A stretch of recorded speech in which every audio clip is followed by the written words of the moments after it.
Khurumjari ELITETV gi Haksel gi web program Health is Well pu mieng tabiro punam po han mamakta da dongi ho HARIPRIYA TONGBRAM na taram nuk chabag loina ne koknon Khurumjari ngasigi koigi Health is Well program asigi episode asida pukat chari ba ngasigi topic polycystic ovarian syndrome PCOS haina su khangna ba hariba makhalgi laina asi matau karamna nabano nariba laina asi matau karamna ngakthokani haibagi Pambai warol mayamadu khigi studio da DR.AUSTINA election bidona leire han mamaktada DR.AUSTINA welcome to our ELITETV ahama mamaktada ELITETV amadi ELITETV gi viewers bu khurumjari Madam HARIPRIYA busu aibu invite tobirapagi thank you so much yam nungaijai AUSTINA da hakna lakchani ba wafamna AUSTINA PCOS se masi mapong phana khigi public sing sida angtang PCOS se karino habje masi angtang thambiyo hai so PCOS mayamna khangnari ba PCOS habati magi long form se polycystic ovarian syndrome habane bako size it is a yam tina common oiba hujikan gi generation gi yam common oiba hormonal endocrine disorder amane bako si jina kaidoge habajida later on stage da infertility it will lead to infertility aduna akoi gi female oiba akoi gi female jingi di yam tina serious action amma lahu da taragadi it may lead to again hadi kuina layong je dom leiraga ko treatment phang da taragadi yamna sathiba leina mayam narakpagi su chances yam wangna lei thank you very much yam nungaije makha jathajer point ai hakna DR.AUSTINA dagi khangjani ba wafam sina ngasai gi PCOS ki magis sign and symptoms ya ahan ba na ba horok da magi symptom si kari symptom gadi ut kani kamain to bujano sina PCOS se magi symptom se tare PCOS se kamain to bano habda magi khoi body da ko hormonal imbalance ni ko sida male hormone je androgen hormone haiba je androgen hormone da kai yogi haiba je ngasai gi DHT dihydrotestosterone and the DHEA kind androgen hormone je magi level je akhoi gi normal level dagi ka hena wangak to ne ko so ma wangak pagi matung inna akhoi gi ngasai gi acne appearance of acne maida ngaksam size da ko and the facial hair growth excessive facial hair growth the chest growth is hirsutism ko eba and the obesity the breast pain abnormal period pain and the absence of menstrual cycle diabetes some of the common symptoms neba Ado haujik se akhoi DR.AUSTINA de hakna laksani ba wafamna haujik yamna budi akhoi su dum tazare PCOS ki problem se tazara basu haujik data da haidi hairi batri kano se anaba se adum magi chap chap treatment si phajana leibra kamaina si curable oibra kamain to bujana so treatment se curable se ngasai gi koi lifestyle disorder lifestyle je kitang change to bitara gadi ko ma je dum mai gi symptoms in je hanjahan ba okay and normalize ohen ba ko aduga kai tare akoi gi main target se symptoms show to da bane ba adagi mai gi diagnose kamai to ge have jida either blood test and the doctor na ko ngasai gi ultrasound loraga ovary gi either presence of polycystic yaubra yaudabra taki differentiate to go da ba ade all cysts loina mak se polycystic ne hai ba leite ba adu na ngasai gi si je polycystic ra natraga normal cyst ra adu ne be check to du je si je another mai gi diagnostic ne ba ade gi si je khang ba taraga di mai gi symptoms ngasai gi aina hari ba hirsutism je si je amma and excessive weight gain torokpa si je mayam khang tari si je polycystic ne haina khangani ko polycystic ne haina khangabani na akhoi jina ka tare treatment je makha cha thabanga ma ani ba okay this is a treatable ne di exactly completely maze phalani habadi laite cure pura cure ani di laite my symptoms se katang reduce to hondu ne okay So symptoms se kamai reduce tawduno habada among lifestyle change. The inclusion of exercise at least 30 minutes, the diet change tawrakpa, and ngasai supplements darka taragana supplements chaba, the medicine darka taragana medicine chaba. To see marize fazana koina follow taw taragadi symptoms dum reduce tawrakani, automatically fertility ju dum fazana phangakani, and the symptoms reduce tawrabani na periods main thing the periods normalize ohlakpaduneba. Maka chathajar poina hakna kuigi osina da hangjani ba waphamsina ngasagi haujikse ha kuigi fertility rate ki reproduction gi angang pokpa yadabagi kanos issue si yam chauna le haidi chahi yamdraga su chahi yam nauba nupi ma da su dum masigi problem se dum thengnai ba aduda ngasagi mana fertile oiba ngamdadana angang pokpa ngamdabagi angang oiba ngamdabagi kenose ko se ngasai PCOS patients masina ayamba gumba oiganbra kamain tawbajano masi related oina bra angang oiba ngamdabagi kenose hoi asije adum related oi had infertility oiramnina definitely the pregnant oibagi chances adum nem handara ani ba ko so dinga sai gi doctor jingzina adum treatment taraga ko adi adum angang oi ba jungam me ba nga sai gi ka tar phajana properly akoina treatment tawada bane ba diagnose tawre matungda phajana treatment tawbi ba adi akoina dietitian consult tawraga mai gi food kai kai chaduno khutuno do khangbiraga phajana diet se follow tawraba adi matungda exercise se include taw taraga di definitely ngasai gi pregnant oibagi chances adum hengalakani makhata jarakpoina osina da hakna lakchani ma wafam sina hojik se PCOS se tabadi loin maktare ko antum tabadi loin tare hojik akoi Dr. Austina na panbi gi bidanga sagi infertility rate si infertile or banu pising siga PCOS siga su yamna relevant oiba oi haba wafam ju thambire masida hak nang lakchani na hojik lairiba keno sida nupi taragi manungda nupi chang je kyamukadi ma na PCOS na bagi keno se kayam ngin nai okay so PCOS am common di oire ko aduga haringa saigi mi tara nupi tara leibase asidane amadi dum narani ba adagi 10% ja 10% ngasai teenage ta puberty attend to childbearing age dane ko adum sigi layong je adum thoeba adagi 50% jina adum undiagnosed oiraga adum leine ba ko adu 50% jina naraga ngasai diabetes ka aduga pre diabetes ki symptoms ya si adum utleba aduda howjik still PCOS se khangaba sibogda diagnose tawdana lairibase haidi taseng hakanda nupi akhoi damakta di masi yamna chawba risk laiba laina amani habada haiman bathok loridaba anaba makhalamani adu mataw garamna no ba habidi ngasai symptoms si pibasi symptoms si piriba symptoms sina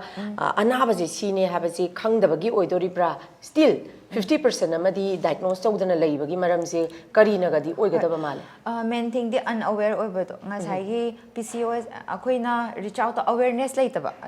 adugi maram oina moina khangba ngamdaba ntraga ngasai PCOS sina kayamna adi akoi health effect tawge habase asiju khangdabagi maram oiduna khangdaba ma adi undiagnosed oiraga leiba ma natraga na ngasai symptoms mayam di ulaga negligence ignorance asiju another reason neba ngasai undiagnostic the PCOD ki cases ladies adudi hariba pot saksi as an individual amoina nupi ekoina hariba PCOS akoina yamne aware oiba ama darkar oiba habidi masi it's related with ngasagi angang oiba ngamba ngamdabagi siga related oibanina it's not only about health issue laibadugi wa khaktana tana angang nubiga yaraktradi adum family da su issue madum lai kwa aduna hairi banga sagi PCOS gi awareness nupi khuding makna khangbam thoi aduga masi gi tongan be awareness program su khoi thamam thokra haiba wafam su thamjaninge hoi awareness programs yam thina important oi awareness se hadi mafam khidungi all females sigi matangda akhoi gi body gi si actually akhoi gi body gi thoglakpa hormone ne ba ko hormonal imbalance oira kanda ngasai symptoms miyam lo inthok lai ne ba acne tholakpa samje kelakpa de hekta excessive hair loss orak tu ne sam hen haugalakpa samje pura thinning orak tu ne padarak tu ne ba ko sije normal natte ba aduna smaina symptoms kitang ulakpa de sije kari gino de the absence of period ade nga handak tha laktre ba tha lakta de mathang tha jida ngai mathang tha da la e ko atu jo hedi doctor da chatlaga ko hedi kari no kara no da phasana khangau ba early treatment jina khwai de best ne ba adu taragadi ngasai ta sengna kada nupi je khoi nupi mak oijaraga su still we are not aware of PCOS 50% ama khoi still diagnose tawdan laiba habisi ngasai khoina PCOS masi yamna risk laiba anaba makhalamani habidi matam chana treatment bi haudragadi habisi khoina nupi moina khangjadabagi masina atopa issue mayam ju tholpa yabagi condition lairibani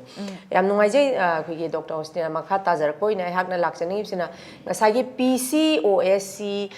ngasagi hormonal imbalance oibagi anaba laina makhak oibani na ngasai khoigi Dr. Austina na panbi gi bedasu masi khoigi healthy lifestyle amasu hingadabani along with healthy food magi kanu si chu chagadabani haba wafam amsu panbigi sigi matang sina karamba healthy life no kamaina semdoka doino chaba chinjak sina karamba chinjak chagadabano masi ju hapedang thanbiyo hai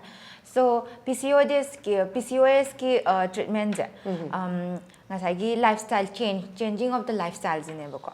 changing of the lifestyle haba je kai include tawrakke haba da ngasai diet changing of the diet, then inclusion of the exercise, and then you fazana matam chana fazana tumbiba, and then supplements darka taragana supplements lawa, and then if doctor na medicine prescribe torokpado fazana matam chana lawiba. Size magi kaitare symptoms to reduce to no ita makta mating pangak to nebo ko ay nga sai gi changing of lifestyle da exercise haize exercise na amu 30 minutes exercise no magi ko in a week 3 days da 30 minutes exercise na kram exercise no have the moderate intensity season amu kari include to ke have the jogging include to kani they running they swimming ko see me have at least 30 minutes ko na milo na magse busy or lai nebo ko at least 30 minutes ma gi da kai thoga ko adu so in a week 3 days ta adum hadi si je include to biraba atadi ngasai gi insulin gi insensitivity je kaitare response to holak to neba insulin je insulin insensitivity hai jina karino haba kanda ngasai gi akoi blood akoi gi hormone insulin hormone je produce to aba matungda akoi gi body da ma je react to ma hedi kanaroi du neba puthokti puthorok to neba ko adagi insulin je nam kari kana ge habje khoi ngasai khoi na charaba matungda blood che da glucose se release torok to neba ko insulin je na si gi glucose se puraga magi target cells se chatlaga akhoi gi energy phangan na ba metabolism to baji da mateng pangak to neba ko insulin je insensitive oi taraga di si gi metabolism gi process si je oi roi do neba ko ada taraga di puthokti puthok to ni adum lai do ni ngasai gi chari ba pot me ando fat ki form deposit to gi do neba ko aduga overproduction oirak to neba insulin je aduna overproduction oirabani na ngasai gi kai tare akhoi gi energy gi form da akhoi ni activity to ba kanda season na ba kanda ko season na aroi adugi ngasai gi exercise season na sigi insulin insensitivity je reduce to halak to neba adigi diet rom da na akhoi gi ngasai gi chari ba chinjak si da ko low fats in a oily food, I did queen boraga, java, them tin a tau yam yaw, see they get reduced to birapa, and then you did calorie intake. Calorie intake say reduced to a queen calorie intake reduced to in a haraga low carb food kachaiga at the crash diet labor. Crash diet has in a excessive calorie consumption hecta name halaga darka taba calories chaga damni adu chada bida yamna hecta excessively low calorie diet oiraga ko chaba je crash diet ko adu asijina kai do ge have sudden hadi rapid weight loss ki da mateng pange ba adu si je healthy dieting ko deba si ju avoid to biba phajana healthy dieting to biba healthy diet follow to biba and idi plenty hadi required amount of vitamins, minerals se khoi gi diet te include to biba adu de gi required amount of protein je include to biragana phajana si maintain to taraga di akhoi na nga sai gi PCOS ki symptoms sing je reduce to bangam gani ba aduda aina makhata jana lakchani ba wafam sina nga sai gi ꯑꯩꯈꯣꯏꯒꯤ PCOS ꯒꯤ ꯆꯞ ꯆꯥꯕ ꯇ꯭ꯔꯤꯠꯃꯦꯟꯁꯤ ꯍꯧꯖꯤꯛ ꯐꯥꯎꯕ ꯆꯞ ꯆꯥꯕ ꯃꯥꯒꯤ ꯍꯤꯗꯥꯛ ꯇ꯭ꯔꯤꯠꯃꯦꯟꯁꯦ ꯂꯩꯇ꯭ꯔꯤ ꯍꯥꯏꯗꯤ ꯃꯥꯁꯦ ꯃꯤꯅꯤꯃꯥꯏꯖ ꯇꯧꯒꯦ ꯍꯥꯏꯇꯥꯔꯒꯗꯤ ꯉꯁꯥꯏꯒꯤ ꯂꯥꯏꯐ ꯁ꯭ꯇꯥꯏꯜ ꯑꯃꯗꯤ ꯐꯨꯗ ꯍꯦꯕꯤꯠꯁꯤ ꯆꯦꯟꯖ ꯇꯧꯕꯁꯤꯒꯤ ꯁꯤꯅꯦꯕ ꯑꯩꯈꯣꯏꯒꯤ ꯏꯟꯗꯤꯕꯤꯖꯨꯋꯦꯜ ꯑꯃꯅ ꯇꯧꯒꯗꯧꯔꯤꯕꯁꯦ ꯑꯗꯨꯕꯨ ꯃꯁꯤꯒꯤ ꯑꯦꯋꯦꯔꯅꯦꯁꯁꯨ ꯌꯧꯗꯕ ꯖꯒꯥ ꯍꯥꯏꯇꯥꯔꯦꯀꯣ ꯈꯤꯇꯪ ꯔꯤꯃꯣꯠ ꯑꯣꯏꯕ ꯖꯒꯥꯗ ꯍꯥꯏꯗꯤ ꯑꯗꯨꯝ ꯃꯁꯥꯗ ꯉꯁꯥꯏꯒꯤ ꯁꯤꯝꯇꯝ ꯃꯌꯥꯝ ꯑꯃꯗꯤ ꯄꯤꯔꯦꯅ ꯈꯜꯂꯒꯁꯨ ꯑꯗꯨꯗ still ꯃꯥꯅ aware ꯑꯣꯏꯗꯕꯗꯒꯤ ꯑꯗꯨꯝ without treatment and without changing lifestyle without changing food habit ꯑꯗꯨꯃꯥꯏꯅ ꯂꯩ ꯇꯥꯔꯒꯗꯤ ꯍꯥꯏꯔꯤꯕ individualꯗꯨꯒꯤ ꯂꯥꯏꯐꯁꯤ ꯌꯥꯝꯅ ꯔꯤꯛꯁ ꯂꯩꯕ ꯌꯥꯕꯒꯤ ꯆꯥꯟꯁ ꯀꯗꯤ ꯂꯩ ꯍꯣꯏ ꯁꯣ ꯉꯁꯥꯏꯒꯤ PCOS ꯁꯦ ꯗꯦꯚꯂꯞ ꯇꯧꯔꯦꯀꯣ ꯑꯗꯩ ꯃꯥꯁꯦ unaware ꯑꯣꯏꯔꯦ ꯑꯗꯨꯒ ꯑꯗꯨꯝ ꯂꯥꯏꯐꯇ ꯂꯩꯔꯦ ꯑꯗꯒꯤ ꯁꯤꯝꯇꯝꯁ ꯌꯥꯝ ꯁꯣ ꯇꯧꯔꯛꯑꯦꯀꯣ ꯁꯤꯝꯇꯝꯁ ꯌꯥꯝ ꯁꯣ ꯇꯧꯔꯛꯑꯦ ꯁꯨꯝ ꯄ꯭ꯔꯣꯒ꯭ꯔꯦꯁ ꯇꯧꯔꯛꯑꯦ ꯑꯗꯨꯗ ꯗꯥꯏꯕꯦꯇꯤꯁꯀꯤ ꯆꯥꯟꯁꯦꯁ ꯋꯥꯡꯉꯛꯑꯅꯤ ꯉꯁꯥꯏꯒꯤ ꯗꯥꯏꯕꯦꯇꯤꯁ ꯆꯥꯟꯁꯦꯁ ꯋꯥꯡꯉꯛꯏꯁꯤꯅ ꯀꯃꯥꯏꯅ ꯍꯥꯏꯗꯤ ꯑꯩꯈꯣꯏꯅ ꯆꯥꯕ ꯀꯥꯟꯗꯀꯣ ꯑꯩꯈꯣꯏꯅ ꯆꯥꯗꯣꯏꯁꯦ ꯃꯈꯜ ꯃꯈꯜ ꯑꯗꯨꯝ ꯆꯥꯔꯅꯤꯕ ꯈꯪꯗꯕꯅꯤ나 ꯑꯊꯨꯝꯕꯁꯨ ꯆꯥꯔꯅꯤ ꯑꯊꯨꯝꯕ ꯆꯥꯕꯁꯤꯗ ꯉꯁꯥꯏꯒꯤ ꯑꯩꯈꯣꯏꯅ ꯆꯥꯕꯁꯦꯀꯣ ꯒ꯭ꯂꯥꯏꯁꯦꯃꯤꯛ ꯏꯟꯗꯦꯛꯁ ꯍꯥꯏꯕ ꯑꯃ ꯂꯩꯕ GI low high GI food low GI food and moderate GI food na glycemic index ki food se lei ko adu ngasai gi glycemic index na kaino haiba kanjida akhoi chaba kanda di pulap ne ba cha dui je si carbohydrate ne si protein ne na hare cha dong na te ba ko pulap charani ado ngasai gi metabolism to ba kanda suppose samna haiba to koi chak se chare ko chak jaba kanda carbohydrate che breakdown torok tu ne breakdown torok kanda ultimate last my gi result che glucose ne ba ko glucose se blood ta release to gi tu ni ko blood ta release to ba je kayam how fast it has been released in the blood size glycemic index na determine to eba ko aduduna ngasai gi example mu loro jine glucose 99 glycemic index ma ja high glycemic index ne ba ko akoina hadi sam angang amana sports sa sana lamjen jem kan e glucose pi jo hai directly charaga ma je directly glucose phangi du ne ba ko so ngasai gi unaware eba individual do na ko adum chaba kanda samna ha ba rasgulla chare ba ma khangoi du ne ba ko blood ta di glucose level je hengat ki du ne ba somna kan di insulin insensitive oirabani na diabetes je pre diabetes ha ba ma leidana ko adu do form tawra ani ba diabetes oira ani adegi di sum diabetes oira ani adegi sum ma progress tawra ani tawrabani na overweight oira ani obesity oira ani sung adum leira ani adegi di last yam thina severe oira kan endometrial cancer gi oibagi bo chances yam thina wang na leiba mai so si mayam je avoid tawna bai damakta khoi gi ngasai awareness yam thina darka tai haidi masi yamna line khanba yaba leina makhakti oide it's very common hauji yam thina common oi ada aihakna hauji khoi Dr. Austina da lakchani je ngasai gi hauji se angang oyo yadabagi case se yam thina common oi gre ngasai so ina hana panjagre ko aduda ngasai khoi Dr. Austina na pan bi gi beda ngasai policy sai bamga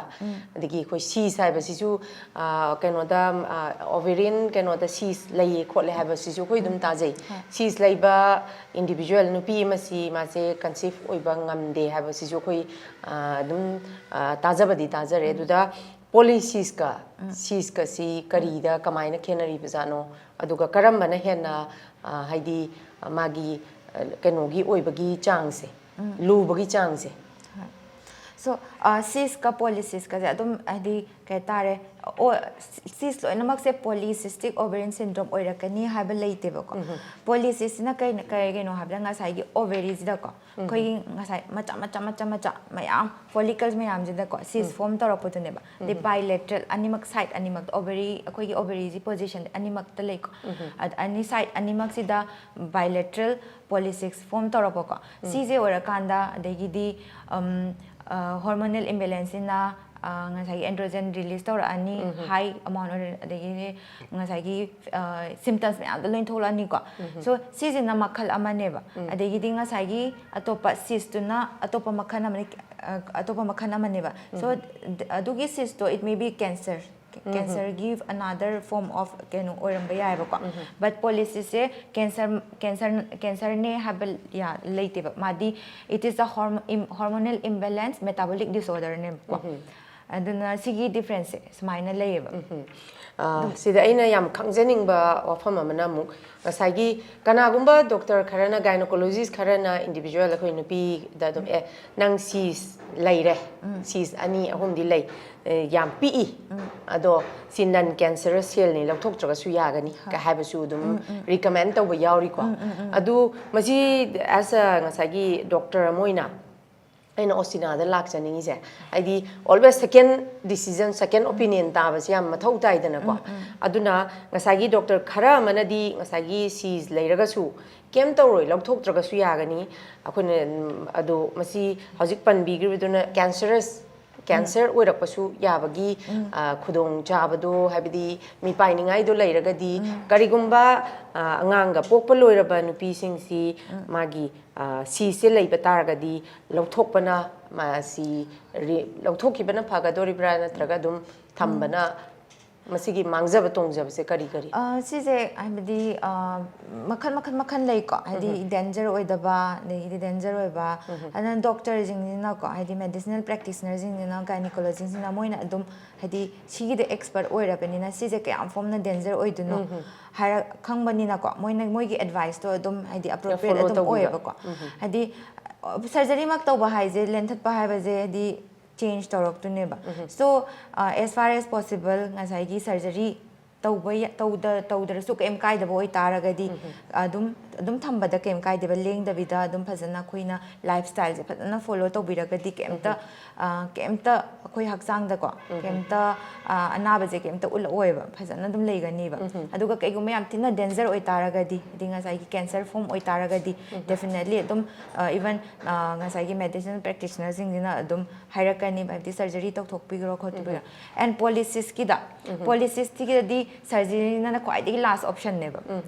as far as kagino di madi adum symptoms mayam je reduce to rakanda adum polycystic se adum di mangi ba khotki ba adum lebasu lei ko adum present leiraga symptoms mayam de reduce to raga hadi pregnancy gi infertility ji ju reduce to raga adum fertile hemba ju hadi kai taring gynecologist na ki mateng lauraga ko adum angang oi ma ji ju adum kai tar pregnant oi ba ju adum yai ba so ada makha tajabada ahakna lakchani ba wafam jiranga saigi sigi problem sidi it's very common ko hauji am thina common oire dubu any chahi yam gera chahi yam oi gera nupi khuding makta adum masigi PCOS ke anaba se masin nabagi chance yamna line leibra natraga masagi lifestyle yamna mawong ta da na habidi mawong ta da bhaidi tumba phajana tumdaba phajana chadaba sigum badana hena nagan bra natraga dum follow tawraga chachaba mioi khara dasu dum nabagi kano si leibra kamai tawi so sije ngasai gi chena have aroibe gi do di okay tare follow tawraga chacharaga adum narak pasu lei ko yamna du di yamna low da leiba adu gi leinan adu maina nara is kai gi no habita ngasai gi it may be because of genetic hereditary da gi orak pasu yai ba ko so akoina sum follow tawraga zo dum narak pa do ko but then di genetic ni na adum akoi kai tare Haripuri lo adu da gi lorak pa do ne ba adagidi adu nataba ngasai gi hujikan gi yam tina stressful over environment ne ba khoi gi se stressful over environment ni na sidi hormonal gi ke tare lila ne ba ko ada ngasai gi brain da yari ba hypothalamus na mo control tawri ni ko mayam ja hypothalamus na mo ngasai environment sida ek torok tu ne ba kai guma khoina harauna leitaragadi phajana nungaina leitaragadi mentally kai tare relax oire lei taragadi phajana kai tare khoi gi period se dum phajana laktane ba dinga sai gi hormone jing je phajana ma di produce tor ka da ba chang dum produce to birak tu ne ba kai gumba stress out situation oiro sometimes hadi even ai gi zu ko thaina hadi school ga ma taming hai da khoi dum traveling hadi school gi amu chatana chathok chasinam tawdana khotana tawdana lei ko ada kai doge ha anamana nupina zo dum che zo dum tabira mani ai travel tawraga di ai period laktare handakti gaina ko adu do kai tare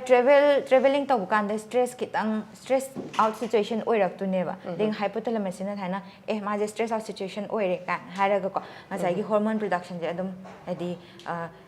low ang ohelak tu neba ko adu low oira mani amu imbalance oirak tu neba smaina tawbadagi ngasai gi PCOS amu oirak tu neba smaina adugi hadi am tinna hujiki re chita hujiki matam ja suki matik wankal eje akhoi situation se hadi even anga ma chata school da bu oiro satra jingje ta overloaded ne ba aigi di diet clinic ta ko aigi client mayam je anam bana PCOS ki cases hadi teenage ki sata class jahi trauma to ki matik adi counseling la ka da timuke digi ado PCOS he to oiro ngani ba moi aina moigi routine hanguba matamda tumbagi matamja hedi tumba je sunglai leitraba pung ahum 3 hours katang tumba adagi chabajina ayuktagi hojikandi for online da class to banina mapan de barobo class tawrani adagi di pung hamada hobe chaksarani adai matung no class tawrani adagi demo tuition chatlani tuition je nungdang ta je pung 10 tarani ba 10 dagi amuk homework assignment myam loi tawbada pung ama ani tarani ba adagi di ahum da tummani tum ayunga tamu hagota yar aduna routine je pura stress situation oibagi pura hormone je pura imbalance oireba ayu hujiki matam jida angang jing je teenage jing je aduki matik ka tare sigi prevalence no wang aduna seng harakanda kogi human body is a chemical reaction na have duni ko chapcha hedi no a hormone ama saure hormone ma kappe hormone ama aduna hojik leiriba sigi situations ida di duni kogi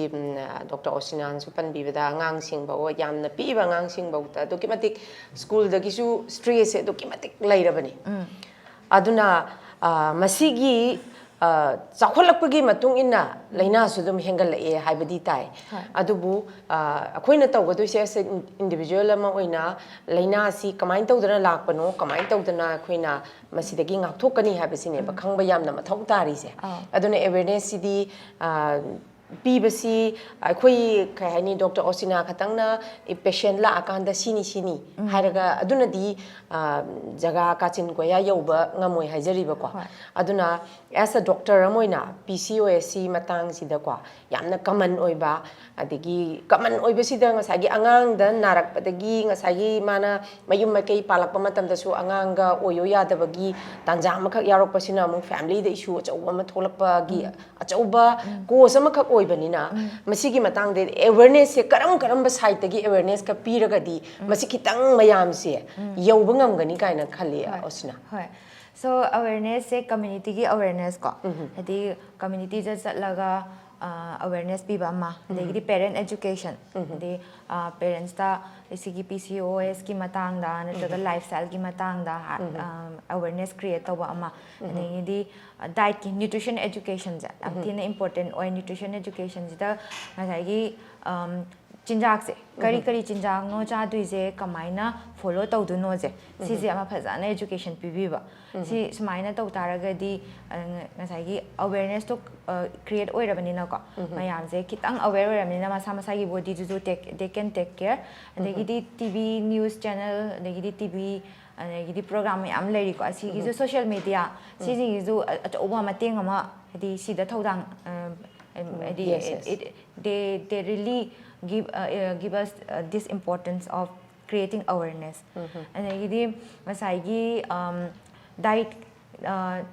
hadi diet follow to bakanda ko moina hujikan de dum mi myam ji Google la dum hadi online da ko kitang keno dra bakanda kai cha do no har Google la dum yenge ko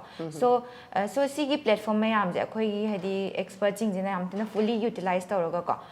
the awareness pibi ba Kasagi kwaidagi maruk ori di hidak tagi awareness in ebe hena darkar ori se without awareness masigi anaba si di haidi chakolakpagi matung ina angang sungai re han sungai re loinmak magi lifestyle si stress laitabadi kanam ta laitre stress heli gai ngasagi hariba PCOS hengalakpagi chang si am wangna lai aduna parents singta adagi inkhalaiba angang singda habidi adagi anganga oiba ngamdadana lairiba akoigi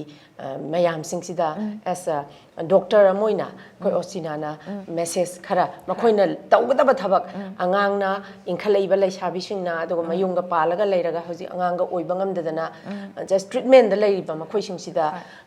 doctor na piba ya ba message so ahamadadi ngasai gi akoina tawgada ba yagada ba poching je tawgada ba yagada ba lokhota ba thodang jing je kai gi no habajida first thing di akoina chari ba fazana section na kari no chari do khamba ma ani sida kai hadi samna rabada low calorie diet head bazida kai include tor to no habazida ko ngasai gi akoina calorie count to ne ba akoina chakchare haba kanda akoi je kyam chai no bol ama ko andegi magi required amount to cha do ne ba adigi excessively cha ba do kitang avoid to bi ba ko adegi ngasai gi low fatty foods habdi thau da hekta deep fry tawraga ko street ki food kumbaje junk food kumbaje kitang avoid tawiba adegi high fiber include tawa high fiber and green leafy vegetables adegi fruits se include tawiba adegi required amount of vitamins and minerals fazana akhoi da phangan ba adegi protein gi requirements adequate requirements chang daba ya daba protein gi requirements asi se fazana chabiba the supplements darka taraga di supplements adum chabiba darka taragadi ko adi darka tadragadi chabagi kemta adi chinjak tagi akoina chariba nomagi chabadu tagi adum phang ba taragadi kemta kaide ko andegi di ngasai gi khoigi BMR je basal metabolic rate se check tawbiba si check tawbaje kamaina sigi mathau je kaino habaje basal metabolic rate chinana ko akoigi manungda akoigi darka taraba involuntary action mayam je adi akoi heart che pump tawri adi organ mayam je work tawri ko si ju energy loin darka tari ne ba so moi mayam ji da basal metabolic rate je energy je kayam darka tari no si je samna harbada aigi ko aina aigi nomagi changdra ya da BMR je energy calorie count je tawba kanda 1700 kilocalories je darka tare ba ko adi taraga di koina diet restrict tawrok pa kanda si 1700 je asigi makha da restrict tawda ba sigi makha restrict taw taraga di amuk ngasai gi si je changdra ya da energy ne ba aduna sidi sungsoi soi dana sigi energy je dum chabi ba ko adegi di ngasai gi aina ngasai hagi gi ba low glycemic index high glycemic index food dei di moderate low glycemic index food chingja asi je chabi ba haidi ngasai gi ketare chini gumba je asi je avoid to biba sugary foods adei di processed food chingja loina avoid to biba adei diet record aina chari ba mayam je kitang ketare diet record hairaga kitang akoina hard work taw tare ko hakchang je phaning taraga de diary ama thamaga akoina record taw ko ngasi je kai chari no na adegi di next thing di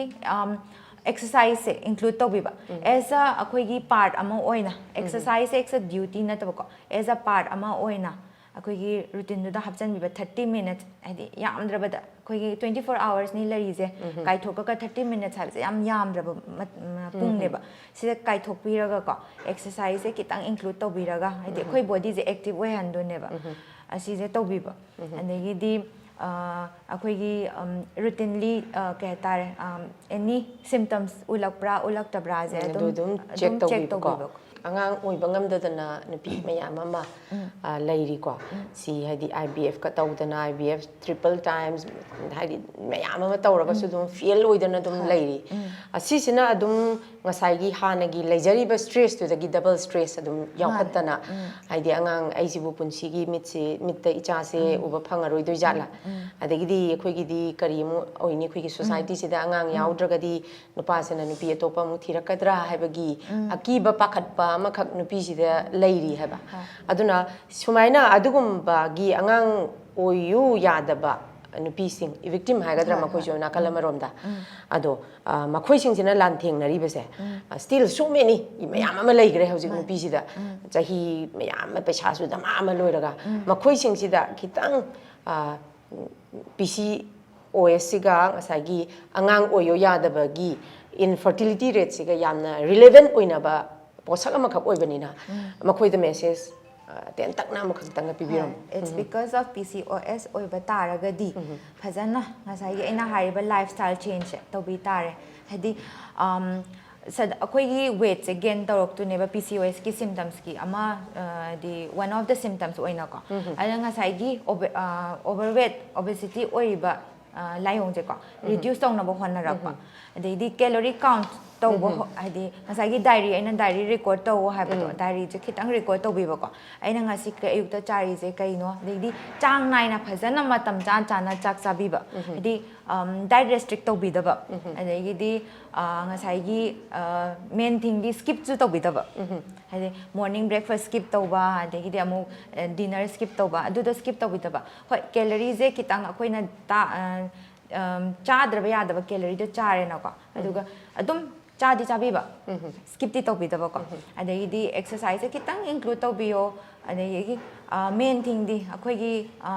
mentally stress out of a situation la adu kitang avoid tawbiba habadi अखोइदा ngasai already symptoms se present tawrabane ba ko PCOS haibase aije PCOS nare ko narabani na hujik che kemta hedi chen ba yaroi da bane ba aduna stress out oiraga kemta kana deba adu sharukudi karamaina treatment je tawduno adei kamaina aije harauraga phajana hedi present moment da ko present moment hujik ki this moment da leiraga ko phajana lifestyle je phajana change tawraga ko modify tawraga adum hedi infertility ki issue do adum fertile ohelapagi chances adum wangakani ade matak to hujik se modern science am tina develop oirabani na adi mayam doctors mayam medical practitioners mayam lady adegi endocrinologist mayam lady adegi even lab technician mayam lady ko even nutritionist dietitian mayam jinane ko it's a teamwork moi mayam na teamwork se thabak tor akanda obviously female lo adi nupi je soida namaki dum pregnant oi hanlapagi chances am tina rates adum wangbagi adum layeba ko sumaina sije haijaning yam nungai je khoi gi Dr. Austina na si khoi gi ELITETV gi studio de lengbirakna achinba matam kya kai thokpiduna khoi gi PCOS ki matangda yamna akaidi mayamna khangdaba mayam si khoi gi public ta highlight tawi basi khoi gi nupi khunai gi damakta di yamna khoi gi it's a big privilege akhoi gi yamna khudong chaba tanja ma khakne haiba bhamam chisu hak thamjaningi loina na ngasai masi de khoi kari su ikai ningai leite khoi nupi da thoiba problem health issue si da ngasai gi PCOS si su hojik yamna common oiba aduma makhal gi leina layong ama khak oibanina masida ngasai gi khoi gi Dr. Austina na panbi khiba ngasai gi symptom gi matang ji da khoi gi symptom jing je hek lak ba matam da lotion bidana ngasai akhoi gi breast pain lakpa adegi di akhoi gi sam kelakpa adegi nupi ma oina akhoi tu how bagi chang hengalakpa adegi acne gi saruk hengalakpa sigumba si kanagumba akhoi gi miyeng tabiriba public sing sida su akhoi gi nupi gi kanglup sida su yaubiragadi Dr. Austina na haibiriba masi gi chapchaba treatment di laitri adubu lifestyle amadi akhoi gi food habit ka hongdo kanda masi adum minimize tawba yai hariba wafam si akhoi punamak akhoi gi Dr. Austina na ngasi thambiriba wafam kaya sina akhoi mitna na kong oiminaraga hariba lina sidagi akhoi ngakthok minasi haiba wafam si thamjaraga amukana thank you very much Dr. Austina and thank you very much all the viewers ngasi gi damakta di akhoi gi health is wealth hariba program si miyeng tabiriba khwai punamak sigi marakta any health issue leiba matamda khoi gi ELITETV gi program health is well sigi khoi gi makhada pizariba khoi gi phone number amadi email ID sida adum query tawiba yagani contact tawirakpa yagani loina na ELITETV bu nungsibiduna subscribe tawle piganu khoi matam sangna mayam gi damta sewa tawba ngamba dumba makhal gi channel amakak oijage mayam gi minung shi yaudana khoi karisu tawba ngamjaroi haiba wafam si thamjabaga loina na mayam dagi ngasi gi damuktadi kaina na ba ya thangni jari pinabirasi